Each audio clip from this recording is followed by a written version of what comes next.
I am the Tofu Golem. Please enjoy the video.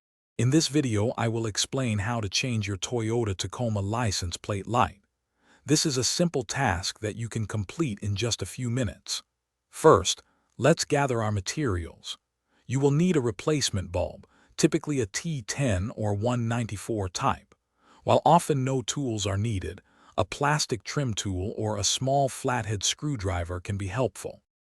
Now let's access the light. Carefully slide under the rear bumper of your Tacoma.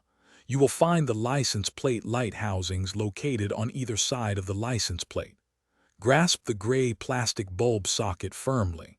Rotate the socket about 1/4 turn counterclockwise to unlock it from the housing.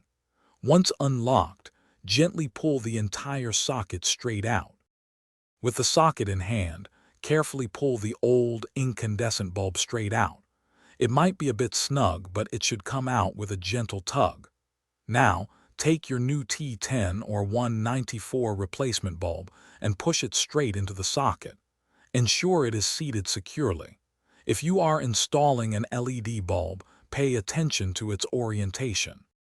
Before fully reassembling, turn on your Tacoma's parking lights to test the new bulb. If it's an LED and doesn't light up, simply remove it, rotate it 180 degrees and reinsert it. Once confirmed working, push the bulb socket back into the housing opening. Rotate it 1/4 turn clockwise until it locks securely in place. You're all done. Thanks for watching. Consider subscribing if we helped you today.